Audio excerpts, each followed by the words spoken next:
28 अगस्त 2003 को अमेरिका में एक ऐसी घटना हुई जिसका केस सुलझाने के लिए एफबीआई के भी पसीने छूट गए।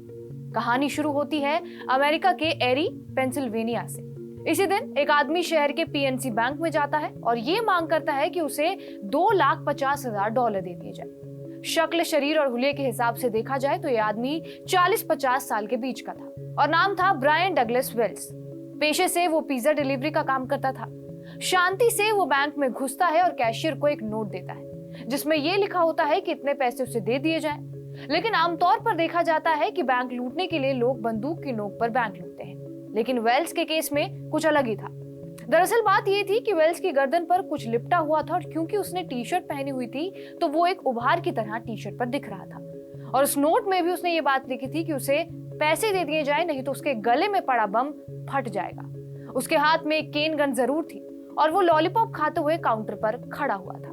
अब जाहिर सी बात है, बैंक के पास इतना कैश तो नहीं होगा। तभी कैशियर ने उसे बताया कि उनके पास बैंक में इतनी रकम नहीं है और उसने उसे एक बैग दिया जिसमें सिर्फ $8,702 थे। वेल्स ने कोई बहस नहीं की और बैंक छोड़ दिया। वो अपनी कार में बैठा और चला गया। कुछ ही मिनट बाद पुलिस को कॉल चला गया, लेकिन कुछ ही मिनट बाद वेल्स भी निकलता है और अपनी कार से बाहर निकलकर एक चट्टान के नीचे से एक नोट लेता है। जितनी देर में वो नोट इकट्ठा करता है उतनी ही देर में पेंसिल्वेनिया स्टेट ट्रूप्स यानी कि वहां की पुलिस उसके पास पहुंच गई और कार को घेर लिया।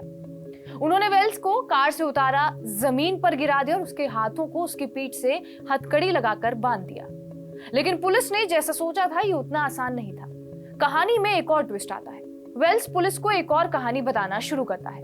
इस आदमी का पिछला कोई भी आपराधिक रिकॉर्ड नहीं है और ये पुलिस से कह रहा है कि उसके गले से इस बम को निकाल दिया जाए, नहीं तो उसकी मौत हो जाएगी। वेल्स अधिकारियों को बताता है कि उसे मामा मिया पिज़्ज़ेरिया से कुछ ही मील की दूरी पर एक पता पर पिज्जा डिलीवर करना था। इसी दौरान जब वो पिज्जा डिलीवरी करने गया तो उसे 3 काले लोग यानी कि ब्लैक लोगों ने बंदी बना लिया। उसने कहा कि इन तीनों ने इसे बंदूक की नोक पर रखा, उसकी गर्दन पर बम लगा दिया और फिर उसे डकैती करने को कहा और अगर वो सफल हो जाता है तो वो जिंदा रहेगा, लेकिन अगर वो असफल रहता है तो 15 मिनट बाद ये बम फट जाएगा और उसकी मौत हो जाएगी।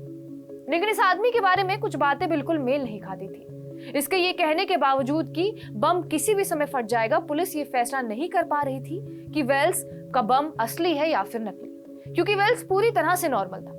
लेकिन तभी जब दोपहर के 3:18 होते हैं, उस बम से यानी कि उस डिवाइस से तेज आवाज आने लगती है जो लगातार तेजी से बढ़ती है और इसी समय वेल्स पैनिक कर जाता है।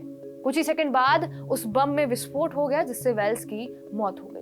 इस केस को एफबीआई ने जब इन्वेस्टिगेट किया तब एफबीआई को वेल्स की कार में नोटों का एक सेट मिला, जिससे पता चला कि डिवाइस में विस्फोट होने से पहले बैंक डकैती के साथ साथ बहुत सारे कामों को पूरा करने के लिए उसके पास सिर्फ और सिर्फ 55 मिनट थे। हर एक काम के पूरे होने पर डिवाइस में विस्फोट होने से पहले वेल्स को ज्यादा समय दिया जाना था। इस लंबी कहानी में और भी लंबी जांच शामिल थी, लेकिन ये बात जरूर थी कि वेल्स डकैती में शामिल तो था। इसके पीछे की कहानी क्या थी? दरअसल वेल्स ने केनेथ बार्न्स, विलियम रॉथस्टीन और मार्जोरी डाइहल आर्मस्ट्रॉन्ग के साथ मिलकर बैंक को लूटने की साजिश रची थी। साजिश का मकसद डाइहल आर्मस्ट्रॉन्ग के पिता को मारना था ताकि बार्न्स को उस फिरौती की रकम को देकर आर्मस्ट्रॉन्ग के पिता की हत्या की जाए और इस फिरौती की रकम को वेल्स ही लेकर आ रहा था, कहां से? बैंक से, ताकि वो अपनी विरासत का दावा कर सके। बार्न्स ने वेल्स को साजिश में शामिल किया था, एक ऐसा व्यक्ति जिसे वो वेश्या आर्मस्ट्रॉन्ग के माध्यम से जानता था।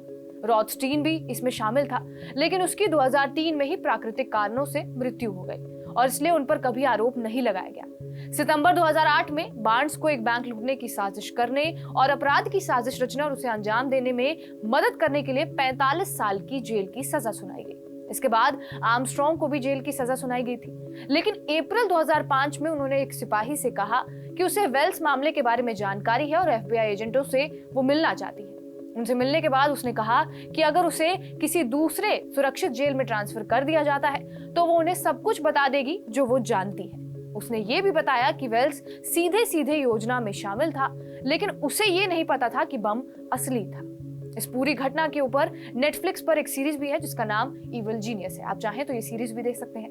बहरहाल, आपका इस कहानी पर क्या कुछ कहना है हमें कमेंट बॉक्स में जरूर बताएं। बाकी देश और दुनिया की तमाम बड़ी खबरों के लिए बने रहे हमारे साथ TV9 डिजिटल पर।